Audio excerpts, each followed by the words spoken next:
yes, per design, we create echo chambers. My brain works in terms of go big, and then ultimately factors external of this idea or part of this idea will filter that down to something that is actionable. More and more startups that achieve that unicorn, decacorn status with sub 50 people, 25 people, 10 people.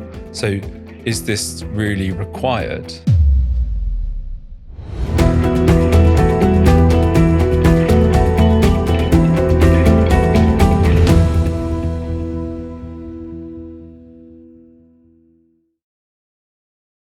I'm Glenn, founder of Nevermind the Job Spec. My name is Matthias, Senior Director Talent at Amplify.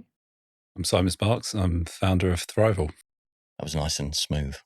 So why are we here? What is escaping the echo chamber? I think it's interesting. Well, I think it would be right just to offer a bit of context, because this kernel of an idea. Please. Yeah, That'd exactly, be great. Yeah. That'd be really Why great. am I here? Why have you dragged me all the way over to Shoreditch? And make sure it's short. Yeah. It was a kernel idea that Matthias and I started some months ago now. I mean, we even wrote a charter. Mm-hmm. We went deep into this, really deep into it. And then we realized that actually the natural starting point is just an organic conversation. Let's just get in a studio and actually record it. So what is escaping the echo chamber, Matthias? When we look around, and this was also a conversation starter in the beginning to say, what is the status quo of this industry, the economy, the world around us? And we literally started to make jokes about, do you remember the time before social media, right? Oh, yeah. Where we picked up a landline, called people, and we ended up in this kind of conclusion that social media creates a lot of echo chambers, right?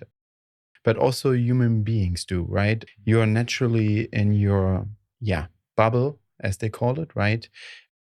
For example, you work in your startups, you work in your scale-ups, and you then even go into health or tech. So you have a very narrow view of how the world looks like, and you believe into what everybody else tells you, right? And so the question is, how do we help people to escape the echo chamber or their echo chambers, right? And we said, look, maybe we do something really crazy of taking them along the journey to say, these are the echo chambers. This is what we hear.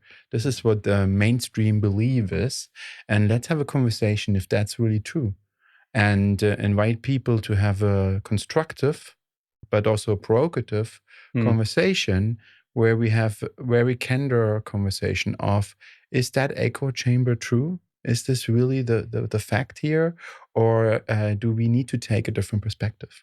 I think that's interesting. There is like some immediate thoughts around social media and humans. And I think there's always this thing in the back of people's minds, and it leads into imposter syndrome and so forth. It's just not looking stupid.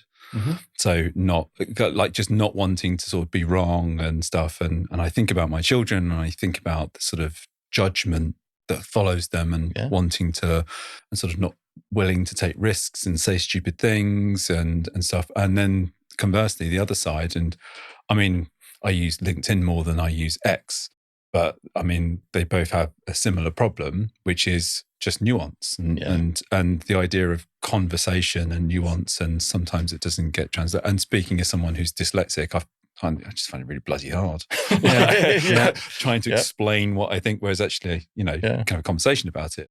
And I think this is something that, if we succeed somehow, because our measurement of success is not getting likes or getting personal brand. We literally at one point when we started to, create a short video around the purpose of the echo chamber, escaping the echo chamber, we did not even introduce ourselves. You remember that? Yeah. It was very funny. Just went straight in. Straight in. Go. And then at one point we'd be like, look, it actually fits our purpose of like, this is not on us or for us or, try to find the next job or try to get any personal benefits out of this. This is really helping people to understand that you may be misguided by certain different players in the industry to make you believe that there is something that they can make profit from, but it is misguiding you completely to be successful in your career. I think there's a point around that in so much as to what you said around kind of LinkedIn and the platform as a whole. LinkedIn, we're all on it, we all utilize it, but I do think that there's an active minority that perhaps is guiding some of the narrative, and then there's the silent majority that may agree or disagree with that. But how do they access that conversation? How do they access that debate? And how do they contribute? Because ultimately, if they haven't got, maybe to agree, a large marketing budget, their message may not cut through, or they may feel that like their message may not cut through, if you know what I mean. Or just, or the measurement of how far that cut through is based on impressions and based on likes and stuff. Exactly. And then, the idea that like that the ROI of a post is based on how many of these you get and stuff. And you go, well, actually, my point wasn't that. My point was to raise debate. And actually, I want people to go, no. And that's almost removed from there. So people who do disagree tend to disagree, have to feel like they disagree very violently or like very passionately, not violently. That's more of an X thing, isn't it? That's more of an X thing. LinkedIn is not. There is a kind of culture and tone around these social platforms, right? I don't think LinkedIn has quite got to the shouty kind of pointing, kind of like I think it does happen, argumentative side that the extremes that X perhaps you can see on X. But I think with LinkedIn, what I have noticed, and I'm sure you guys have noticed as well, is sometimes somebody will put a statement out there and it completely polarizes opinion and people just absolutely dive into that. I think the piece around escaping the echo chamber, it's if you can have differing opinions, but it's about how you respectfully debate that. Not just, kind of put short affirmations. And I think this leads into this. There's a concept, and there is some training that like I went through a few years ago, which was debating to learn versus debating to win. And I think a lot of the time we debate to win because we want to be perceived as right and stuff, whereas debating to just learn and just learn a bit more. And I think it's hard to do on platforms like LinkedIn and stuff like that. So, yeah. And there's even one other point that I recently read a book from a neuroscientist that said why the relationships between people sometimes is very difficult because there's your reality and there's the reality of someone else. And what we see so many times is that I force my reality upon you guys, right? And I want to, exactly to your point, I want to win. I want to make sure that you are jumping on this boat because there's just one reality, but there's not, right? And I think this is something that we need to start accepting a bit more and having a cognitive dissonance, as they say, right? Like, I want to have these conversations more often to challenge your perspective. That's the only way of how can you validate these perspectives, right? And how many times are we going out there to validate our perspectives? This is as social creatures. This is how it works, right? You go out there, you have your friends, and then the question is, they will tell you at one point, Glenn, no way. Shut up. This is not how it works, right?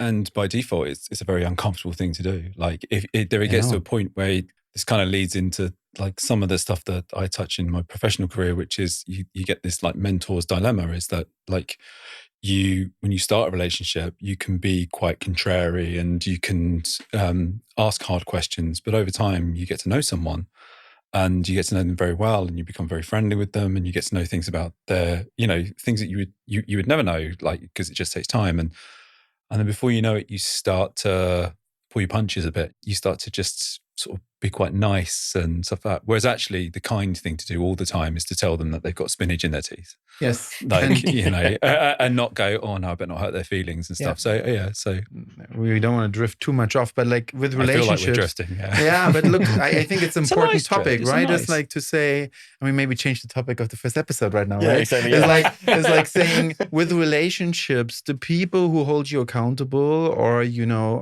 challenge your ideas are the people that care and not the ones that always say yes. Right. Yes. And I think this is something that is also misunderstood sometimes. It's like, hey, I have a lot of yaysayer around me and they create my image, my ego, they support this. I get this belief of, oh, I'm doing something really amazing. But isn't it better to have people that actually challenge your approaches a bit more in order to grow, right? If you want to go into this learning zone, you need to leave the comfort zone. And if you're with your friends creating a comfort zone, then you will never start learning. right? And I think when you be successful in businesses, it's about how do you learn faster than anyone else by making actively mistakes, right?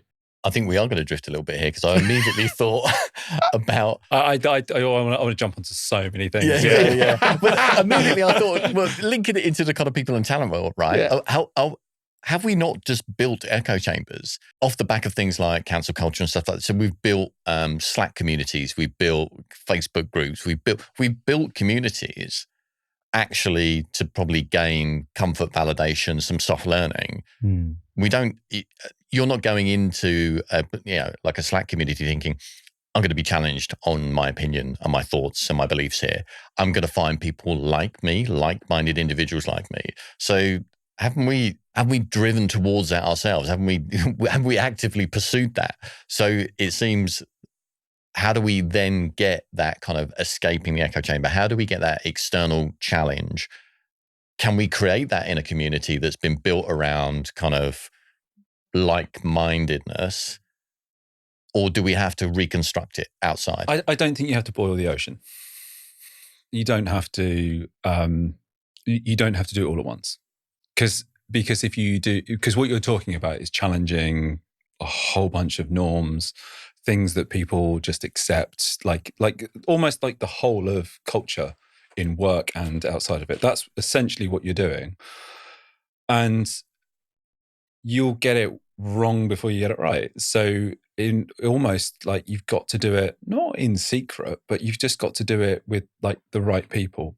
And I think you have to find the right people who have the right intentions and are all doing it for the right reasons. And the purpose is growth, is learning, is like, well, how do I figure that out? So I think it's finding those people that are continually working on their own self-awareness, have a deep curiosity about themselves and about where they fit within the world and how other people see the world. Because otherwise you're like, and that you need that. And then you need momentum, and then you need to continually like challenge and so forth. And I think that is, that just takes time. Yeah. You can't do it all at once. So I'm going to throw this in here. Are we now nervous about debate? Are we sacrificing debate for comfort? Because we spoke about your live show and how you started to debate that particular topic. And actually it seemed to catch people off guard simply because they weren't expecting a debate. They weren't expecting to be challenged. They were expecting a degree of agreeableness. But actually the value and the learning came from the kind of opposing opinions. And this is what I mean with comfort zone and learning zone, right? That we see so much in the communities we design and the channels that we design, the same people with the same backgrounds, right? Talking about topics that are very much in alignment with everyone else. There are minor changes because of different organizational setups, but that's pretty much it, right? It's very much a happy place with people agreeing to each other, and then other people. I feel like we're all doing this right now. Well, that's true. The irony doesn't escape me. That's true, and that's maybe something where we then come to the actual topic later, because I think it's perfect to take this opportunity and then maybe leverage this a little bit and cut it for the intro of how we introduce this concept. But where I'm getting at is like, yes, per design, we create echo chambers. Per design, we create comfort zones because we want to be inclusive. We want to allow everyone to have a voice. But again, what happens in these environments is that the people who speak the loudest will be the ones that actually position themselves best. And the introverts, or people who are passive, they don't have a voice at all, right? And they are not considered. And because they are silent, they actively agreeing on whoever speaks the loudest and the opinions they share. Yeah. You know what I mean? If you do not disagree, you literally agree. Yeah. It's like a hierarchy of recognition, right? It's kind of almost like, is that the right phrase? I don't know. But there is a hierarchy of who gets listened to. Oh, it's the hippo. Yeah. Exactly. Highest paid person in the room. Yeah. And it's kind of, it's one of those things where they may be right. Some of these louder voices may actually be right. But at the same token, where's the challenge coming from? Or it's when how are we broadening out the thinking? Sometimes it's incredibly nuanced because it isn't necessarily about them being right. It's like, well, you're not really wrong, but I can't. Doesn't mean that you're right, and there's a lot in that. I think the more that we can encourage genuine debate and challenge, and there's a whole body of evidence that is now building. I think Adam Grant spoke about it. There's been a book that was released last year called 5 to 15 around growth mindsets by Dr. David Yeager. A lot of the published and unpublished evidence in that is about challenging your comfort zones and challenging them. And the idea that like anxiety is a state of readiness, is a state of he says arousal. And one of the challenges is actually getting language around this that doesn't sound silly and stupid. You say to people, no, you're just being aroused so that you can argue. You're like, it doesn't quite work. You don't really need that, don't you? Kind of like this idea that you feel uncomfortable in your core and therefore you retreat and it's bad. And actually, if you feel uncomfortable, it's teaching people to be in a position or experimenting with the idea that like, I feel uncomfortable, I should probably lean into it and actually just go with this. As long as you are around the right people who aren't going to weaponize it or abuse it and everything. So there are lots of people who believe in radical candor and they do it just because they want to be a bit of a dick. And actually, they just versus I'm just speaking my mind and then listening to you also. And this is interesting because to close this maybe is in order to allow this to happen, this discomfort, this vulnerability, this being challenged, you need to have a psychological safety. And all of those echo chambers and social media platforms don't have a psychological safety, right? People feel attacked, people, get exposed. It's the wrong place for you to try and build psychological safety. But it is needed in order to have those conversations, don't you think? I guess, how do you create that? Because isn't that an agreement to a fundamental set of principles about how you would interact on a platform that is so open anybody can contribute? And then there's the part that then it becomes some people don't agree with it and won't conform to the principles. Yes and no, I think. Yes, you need those things in order to have constructive debate. I just think that those particular platforms, social media, et cetera, in the state that they are in now, I think is the wrong place to have them. Unless you're in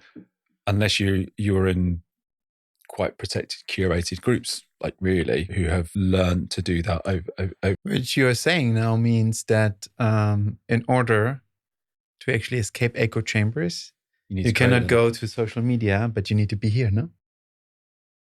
I'm not sure. I'm not sure that wasn't my intention, but I'm not sure I can argue with that. It's a challenge. I think the key thing, things like this, where you're creating a kind of forum or space to kind of talk, openly challenge, discuss topics that perhaps have a set narrative, and then being brave enough to share that, to say, look, this can be done. And whatever comes out of the kind of reaction to this particular kind of conversation, recording, subsequent recordings, it's kind of almost just making a statement that, look, there is an appetite to want to challenge the accepted norms. There is a willingness to kind of bring people together to kind of openly discuss and be vulnerable and be challenged and respectfully debate things. And that may result in escaping the echo chamber. It may result in validating a current narrative, but actually surely it's incumbent on us to at least explore that, not just accept it. Does that make sense? I can agree with that. Yeah. I think the thing I would just, again, you're coming back to changing culture. Are you trying to boil the ocean? Are you not? Always. Yeah. And if you are, then be patient. Yeah. There will be a window of inefficiency where it doesn't work. Yeah, my brain works in terms of go big, and then ultimately factors external of this idea or part of this idea will filter that down to something that is actionable. I find it difficult to go the reverse, where I think this is a safe starting point and then try and push up from there. I'm kind of almost like, let's open it up and really go big in terms of the idea. And it may fundamentally get flattened, but there'll be something that comes out of that. I do believe that. You know what I mean? Yeah. So to your point, we're going to change, cultural set norms overnight in terms of social media platforms? No. Are we going to bring some level of highlight to that and the way that people could approach it? Maybe. Do we get a small group of people that are like, I like what this group are talking about. I'd like to contribute to that. Okay, well, maybe that's our starting point. Yeah. But always go with the big idea first. Talking about the big idea, shall we talk about our first echo chamber? Yeah. So we picked and chose a very hot topic. I believe it's on everybody's mind. It's just for context, we debated this for roughly about an hour before we hit the record button. Yes. And we are very ambitious because we wanted to actually introduce today 3 echo chambers, which we quickly realized this is not gonna suit this. It's impossible because every topic is an episode on its own. And I still remember when we talked about this, we can have a topic that has multiple episodes, right? So maybe we kick off something that has 5 episodes to literally help people to escape the echo chamber. I love the idea of episode 4 being, and another thing. Exactly, quite literally. Hang on, no, I've changed my mind. Episode 10, Simon changes his mind. Episode 11, Glenn introduces some new thinking. Episode 47, Matthias is really still focused on the thing from episode 10. But you need to have different guests, right? So this is your one-time opportunity to now really kick this off. All right. Because we always have new guests, but the same topic. Yeah, exactly, yeah. And it could be a situation where we end up sort of being like, I'm not the right person for this conversation. So you jettison me and get somebody in. I'm going to tag out. I'm going to tag out for a bit. You don't get to tag out this early. No. Okay, let's talk about the first echo chamber. I think it's a hot topic in everybody's mind. It's, of course, AI. And the echo chamber is AI is revolutionizing TA. That's what we keep on hearing. That's what LinkedIn tells us. That is what a lot of other vendors tell us. AI will help us to come to the next level of TA and help us to be strategic, to be efficient, to be forward-thinking, more analytic, more objective, data-driven or evidence-based, right? Whatever you want to call this is the echo chamber that we keep on hearing and we probably all agree. Now the question is this really true? Do we open with some opening statements based on that? Well, I would invite you. You have Simon. a notepad full of them. Yes, it's nothing to do with this though. Here we go. This is just fake. No, but Simon, what is your take on this? I think lots of people within TA. I think there is always a sort of skepticism and sort of people slightly scared by it. I think that's been. Some people love tools. Some people just see it as like another tool, just another tool. Brilliant, I can do stuff. Some people will see it as brilliant. I get to scale quickly because I know what I'm doing and whatever. And other people will hope that it creates a more objective landscape, therefore making the recruitment process far more inclusive, and means that people who wouldn't sift through and find those rough diamonds, the people who could definitely do that job and could definitely made of the right things and adds to the organization.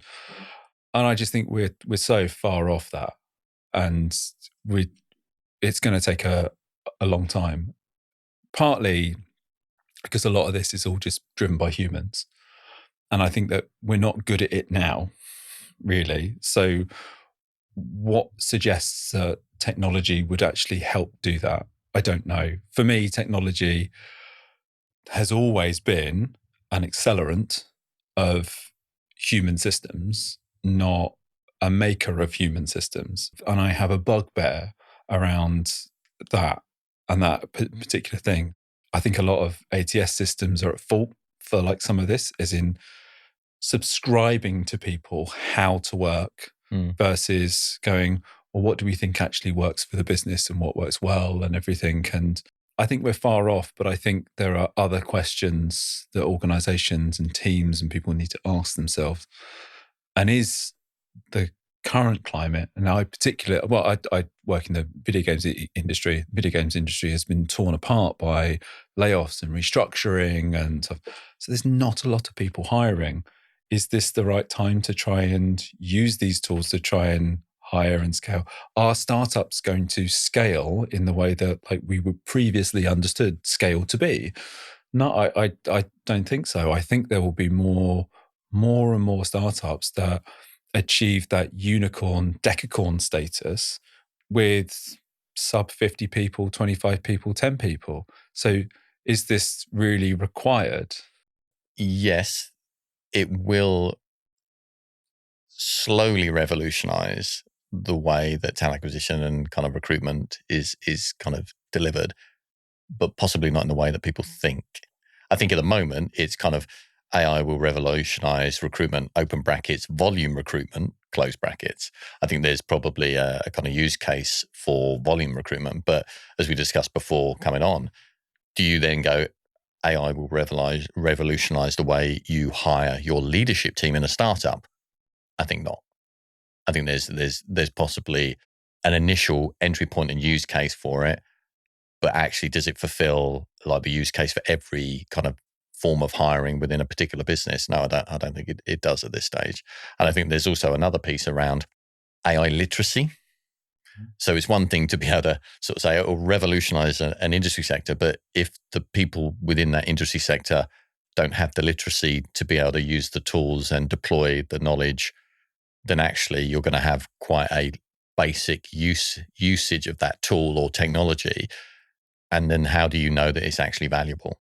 My mind's going in the other direction now and thinking of like the other side of this and thinking of I'm thinking of jobs that I've applied for and I've not even written. I've asked ChatGPT to write me a cover letter, which is then So you go. So it's removing so much of like the human elements to it already. So you've just got AIs talking to AIs, or they're not even AIs. We just call them AIs, but they're not. They're just stat models or like an ATS system or whatever. And you go, yeah, it feels quite soulless. Yeah. Well, and just before, because as a kind of director of talent, right, it'd be interesting to get your kind of perspective, because you would be a buyer of some of these solutions, right? So you're the ICP, you're the ideal customer profile for a lot of these kind of vendors. Yeah. But just as a note to what Simon said there, I'll give her a name check, Liz Hewitt. She posted today on LinkedIn. She applied for a job, but the job posting said that she could not use generative AI tools to kind of enhance her application, even though they were using Gen AI tools to screen her application. So how does that even work, right? But as an ICP and somebody that genuinely would be the buyer of these solutions, where are you coming from on this one, Matthias? Yeah, first of all, I've been asked in a recent panel that I was in, TA is dead, right? So that means revolutionizing something that is dead never makes sense. And I think, Simon, that exactly, it's dead. I know. AI. Perfect time to revolutionize it. Yeah. There's no market. But listen, I think what Simon said is very interesting. It's like we're in this context of companies are not going to go on a hiring spree. There is no hypergrowth anymore.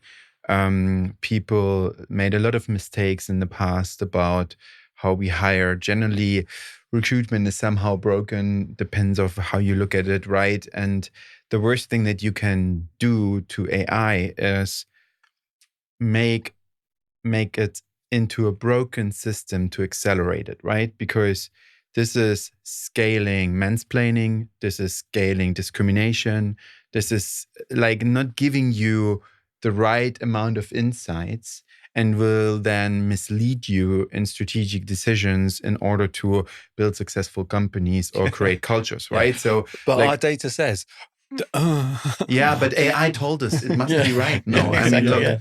So the question is here a little bit of, if we for 1 minute think about what is the future of TA, right? I do think that we will not see TA functions be set up in a way that we are used to know them, right? A lot of people, recruiting coordinators, recruiters. What else do we have? Employer branding, right? Rec ops in the best case. Yeah. So I think they will completely change. And where I'm getting into of like is another echo chamber, but it's connected to this is, oh, though this means then maybe we have less TA people, right? And have just AI agents that, will work with me together as a director, and I will tell them what I want, and then literally they do this for me. I think there's also limitations to this, and you made another great point, Simon, is human interactions, right? Let's be real. I think will any of us or the people who are listening to this ever accept an offer or work for a company where they have not talked to a human being before? I think that will not happen. I think there's a scary amount of people that would love that. 100%. But probably then let's stick to our echo chambers, the echo chambers that we are working in, right? It's probably not going to happen, right? I would at least want to talk to my manager, or I would love someone explaining me certain things, because, those startups and scale ups, they are sometimes lacking transparency, a clear communication. So you want to understand the product, you want to understand the culture. And this is something that is important for people these days, right? It's something that, makes them create a sense of belonging, or drives engagement, right? I mean, we should not just look from the employee lifetime value or the employee experience and journey, not look at just this one piece at the very beginning, right? Because in order to actually make this happen, what happens after I hired somebody? I onboard them. What happens then? You're kind of after the onboarding, they're contributing in their role, and then you have learning and development, and there's so much else that is coming next. So and this is important for people, right? Because I do believe that the worst thing that happens and where careers fail most of the time is I have the wrong manager, I'm disengaged, I have a role that does not leverage my skill set. And then, you start being frustrated, it goes into quiet quitting, et cetera, right? And AI, as far as I know, please correct me if I'm wrong, cannot tell you, oh, Matthias, you know what? I use AI and suddenly AI tells me everything about my company that I don't know. I'm not aware that it could. I think it's so. I think not yet, maybe. Not yet, maybe. Yeah. I think doesn't this kind of illustrate that the kind of the statement that AI will revolutionize recruitment completely ignores all of the nuances and the different kind of use cases and contexts of that? Because I can see, to your point, I reckon if I'm in a kind of role like a kind of like a temp role, contract role, that where AI speeds up the process by which I can fill up my kind of Canada week or Canada month with different kind of temp jobs, actually that'd be quite useful.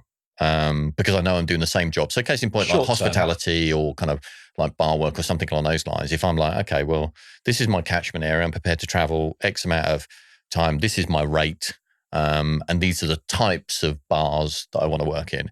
And then suddenly I get a populated kind of list of, you can get all of these shifts at all of these bars that meet your criteria. You just have to turn up and work. I'm like, okay, cool. But I don't think that use case then translates to, here's a list of 25 startups in the Shoreditch area of different funding rounds. And you can just, kind of like, you can just get a job offer off the back of, just kind of sorting through those. One, you're not going to feel comfortable, basically receiving that offer or accepting that offer. And certainly on the other side, the hiring team aren't going to be like, yeah, we'll hire somebody we've never met in person and spoken to at all, ever. But they're turning up on Monday. Well, if they have a return to office policy, right? Yeah, exactly. Yeah, which these days is something that it's another echo chamber. It's a very contentious point. Yeah. When you were speaking earlier, it reminded me of, I think you were talking about the sort of lack of engagement that employees have and so forth, and I think there is something which doesn't get spoken enough about, which and this is in particular with software like engineers and programmers that over the last 10 years, people could definitely say that there has been like a war on talent. So it's been difficult to hire, right? Mm. We have more jobs than people. Yeah. Mhm. So previously it was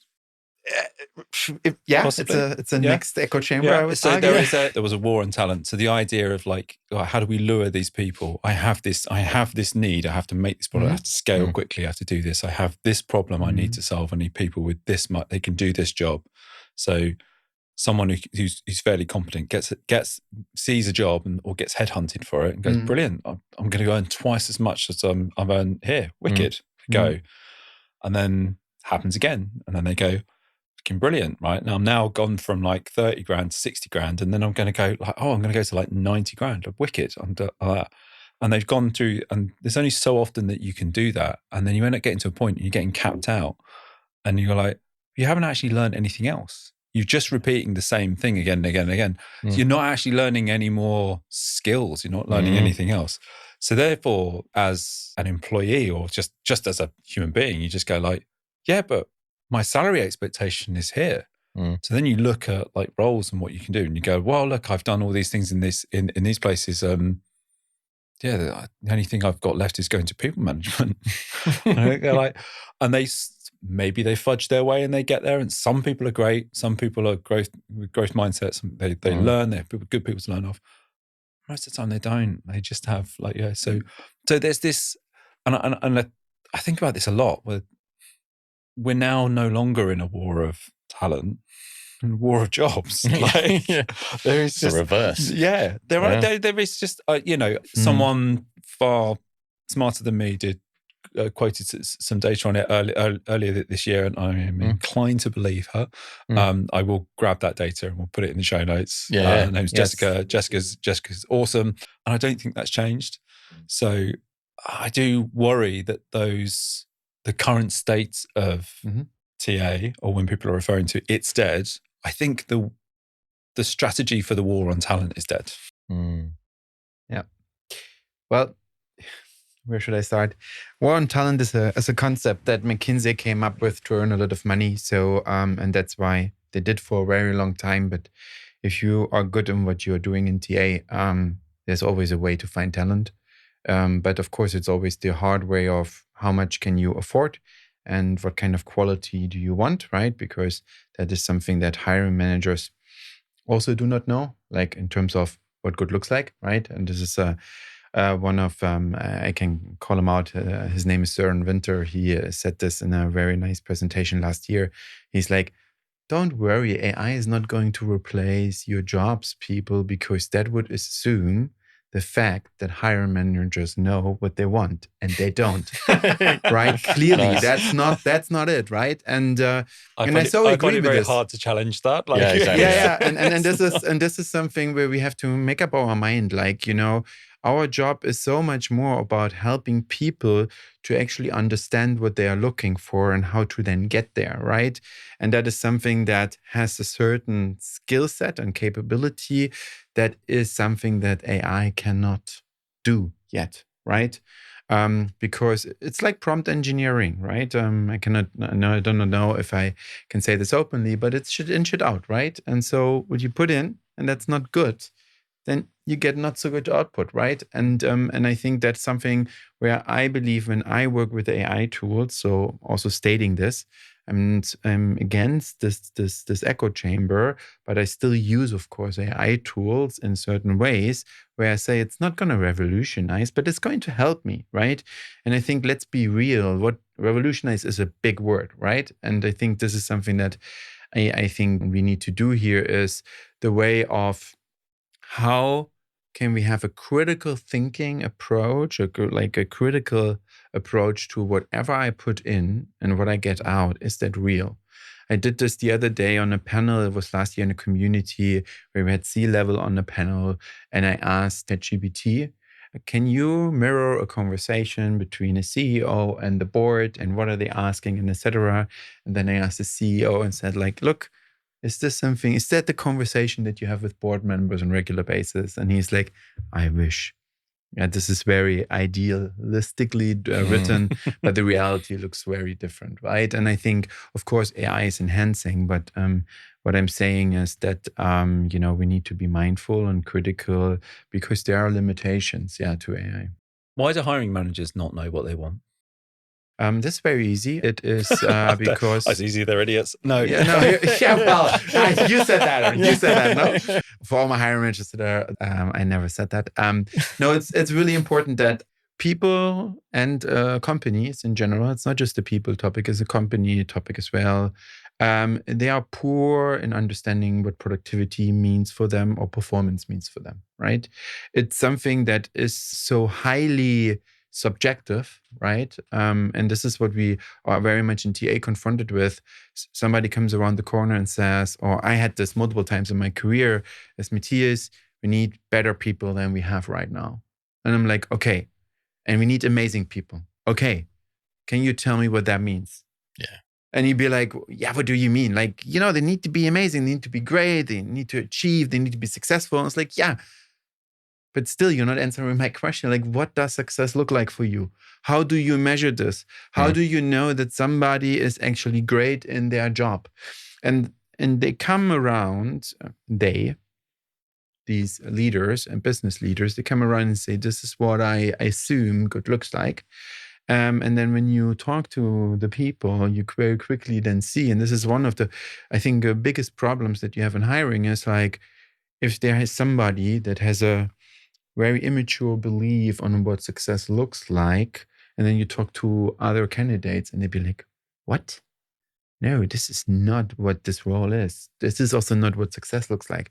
Here's my belief and here's my story behind it, right? And then what happens is, it's very easy.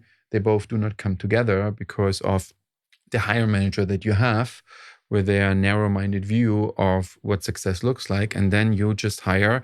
And that's why there is the saying, A players hire A players, B players hire B or C players, et cetera, because in that world because this is again what you are saying with the, apply a beginner's mindset, right?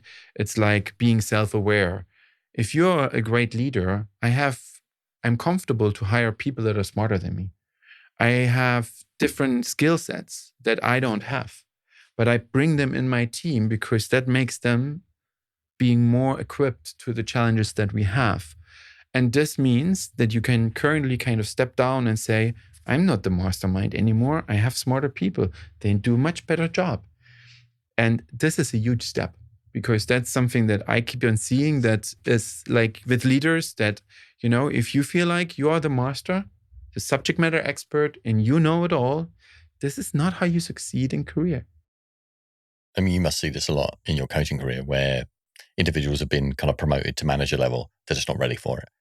Right. And it's kind of like, to your point around kind of articulating what good looks like. I think sometimes when you're correct me if I'm wrong on this one of the things that happens when you're an inexperienced manager, you've just been promoted into that role, you spend a lot of time signposting, not articulating, because you don't really know how to articulate what a really great hire is because you've never really done it before. So you're kind of almost like, well, kind of that's the benchmark, that person, that particular team, or you signpost to the sort of CEO. So when things like top 3%, A players, etc., you're like, we want A players, we want top 3%. How do you, what sort of things do you start to put in place when you're coaching people that have just come to leadership? Is there a certain, what's your kind of, I know that's a big, big question, but just to kind of almost kickstart that self-awareness of, look, you may have manager in your title, but there is a journey that you need to go on to really own that. So very, very rarely does this happen where you're coaching people before this happens. Yeah, it's always so it's always in retrospect, right? Yeah. So in the simplest terms, you have to know where you are. So where's A and what B is. Like that's the simplest thing of doing is just being like, just define those things and just say that. And getting them used to the idea and very quickly that like what got you here what got you to this point will never get you to there. You do have to keep on learning and challenging. I think most difficult leap in any organization is that from director to VP. I think that is, for a lot of people, is incredibly hard because you've honed a lot of your management skills and your leadership skills. You're regarded as, quote unquote, an A player. And you are very good at getting results. You're very, very good, and your team, and it's often because you're very tactical, incredibly tactical, and you work so freaking hard. You just great. You probably put in more hours than most people, and then you get to a VP level, and you have to change. You have to you have to be different. You probably do take on a coach. You probably do take on something else. But at some point, the challenges get really freaking hard, and you feel compelled to go, right, if I just get back to basics and I do what I know works, and I'll just do it twice as hard. Okay, you're already capping yourself out before. You can't. There's no more hours in the day. You can't do more. Yes. And that's the most difficult. I think it's the most difficult thing for people to get. And I think you need to addressing that particularly early on, and that comes down to and again the whole piece of where's A, where's B, and a lot of that is just self-awareness. I asked, so we're currently doing executive search, and I asked an executive, I think it was final round interview, so lined up with a lot of people on site, and I asked him, how do you learn? How do you learn to become a better executive? What was the response? Let's not ask what their response was. What's the ideal answer to that question then? I think the ideal answer would be, first of all, having a system that is helping you to understand your shortcomings, kind of like you be aware, you gather feedback, you listen to your inner circle that actually can judge your actions. Yeah. And this can start with asking the people around you on a regular basis, how am I doing? How good was this? Yeah. Were you happy with this? Is this something that, we could have done better here, right? It's also starting retrospectives on fuck ups, let's say, or failures, right? To have a mindset of iteration of learning. And also, I do think is, which I highly agree in, which I see in very senior roles, is absolutely mandatory, I believe, coaching. Yeah. So you don't start, and you said this so nicely, most of the people start when it's already too late, right? Why are we not proactively start coaching so that people start learning and starting to actually become self-aware? I think so many times I see leaders that lack emotional intelligence or cultural intelligence even, understanding the different cultures when I work with them in international companies, right? So for me, honestly, it's like sometimes if you compare it with relationships and private life, most of the time you go into therapy or like a couple therapy once it's already game over. Why do you not start in the beginning of the relationship to do that? Yeah. Like, why are we so and I know why, right? Because people only learn from experiences, right? So the question is, and this is going back to AI as well, and the people topic maybe again, is only if you have experienced certain things, it starts learning, because people could have told you, don't do this, and be like, yeah, right, come on, I know. Those gangsters, they have a motive or something, whatever, right?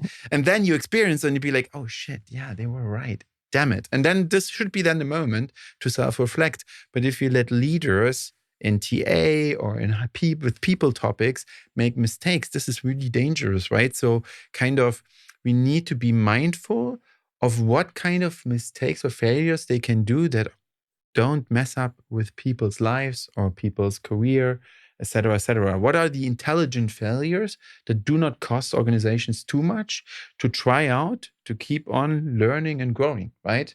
Agree. But do you not think by the act of saying you're allowed to fail, but you can only fail within these constraints, is that perpetuating some of the problems. It's like perpetuating some of it. Like if you're not allowed to fail, like dramatically, you're not allowed to really go out and take a risk. You're not really allowed, it's dictating to people the failure that you feel is acceptable. Therefore, means that people go, it feels like it increases optics. Okay, look. So let's give some examples. Maybe that makes this a bit clearer. So would you say, in order for a CEO to grow, he needs to ruin his company and burn 100 or 150 million, and then people, need to find a new job and they go in bankrupt? Is that the ideal learning for CEOs, or could there be a system to protect them to go that far? I think, and could they start learning in little pieces before this happens? Yes. I think there are levels. I wouldn't say that you have to go to that extent. Yeah. Like, that's what I'm trying to say. Yeah. Fine. But there is that kind of, the CEO may be really good from a kind of revenue generating, getting the business to a point where it's got revenue generating. Yeah. But actually the failure is more of an unseen thing, where they've created a really toxic culture, which actually, really impacts the sustainability and or foundational element of that particular business. So what you're seeing externally is revenue, plaudits, happy investors, happy board, etc. But actually what's happening internally is more seismic and actually, kind of more detrimental to the health and long-term longevity of that business. And then you kind of come into this scenario where it's almost like, okay, well, how far do we let that go before the learning is enough? And how many people does that impact before the learning is enough? It depends what you define success as. Like, if you, for sure, So if success is, I had very little issue or problem with people who, if they want to, they can operate their business however they want. Yeah. And if they have a toxic culture, but they know it, and they just go, yeah, it's really freaking hard to work here. And actually, we're all misogynists and all this, but you know what? We get results, we get everything. You go, at least you know what we're getting into. I know that it shouldn't be, and people will argue that, but I'm like, well, they'll probably just fade away. Just like, it won't be, but they'll do that, and then then the company will go away. Yeah. I think what's wrong is when that is happening and people say, no, it's great to work here. This is, we're people first, with this, with that and everything. And that's, the internal gaslighting and stuff. Yes. I think that's where the issue is. Definitely. Yes. I think if you're knowing and everything, look, you can write in your job descriptions. You can, if you are authentic and sincere, and you're also bastards and pirates and at least you know. Yeah, it's a kind of transparency element. I think I'm kind of conscious that we're starting to illustrate here. If we come back to the original statement of kind of, is AI revolutionising the kind of talent acquisition space, I think all the elements of this particular conversation really illustrate how big and interconnected that the whole people piece is. And whilst talent acquisition may be a function of that, could AI solve some of the things that we've kind of discussed, or could it be, could it allow for or offer a better outcome? And it's kind of almost like the layers we've just gone through. Matthias has a point. Yeah, I could see it coming out of him. Yeah. I'm like, Glenn, come on. Manifesting that. Yeah, well, hello, I'm here as well. Look, I think we need to, first of all, get rid of this very narrow space of TA. Let's just say AI can help people or talent practices to have an impact in solving some of those challenges, right? I think what we per default in TA are very much, because of our role in the organization, we have a very narrow impact, because we can recruit people, we can attract people, we maybe can even onboard them, and that's pretty much it, right? Everything else is off our hands, and other parts of the people team take over. Yeah. So, and what you see, for example, right now with performance management systems, that they help with AI managers to write better performance reviews.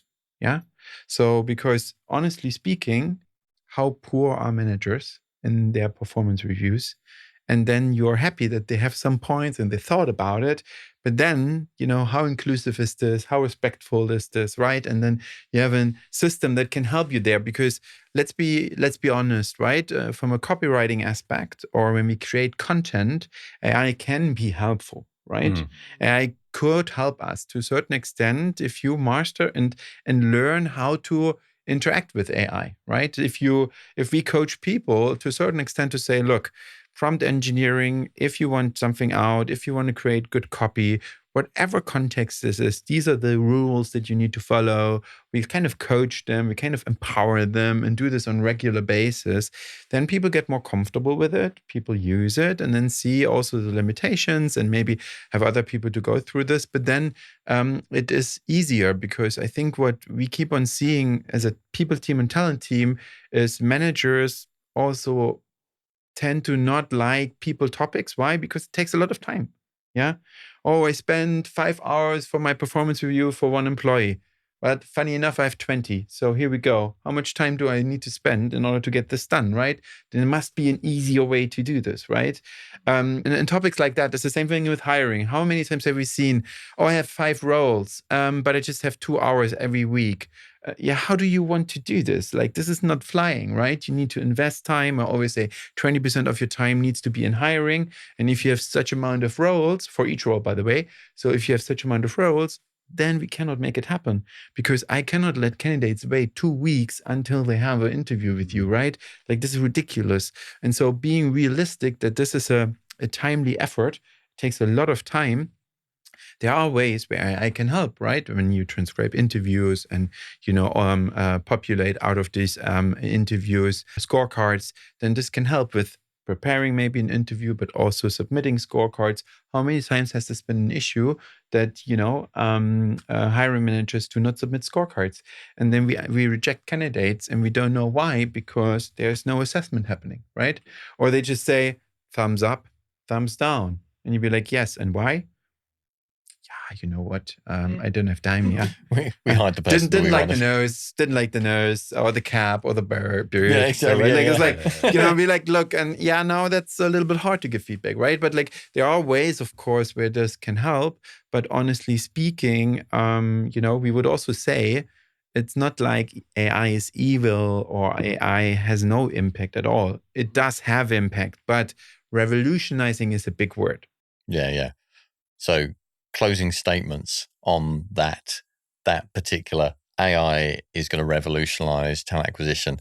I think my closing statement would be, it has the potential to positively impact and change talent acquisition if you focus on the human outcomes, better human experiences. But yeah, I mean, multiple levels within that. What are you thinking, Simon? AI isn't good at nuance.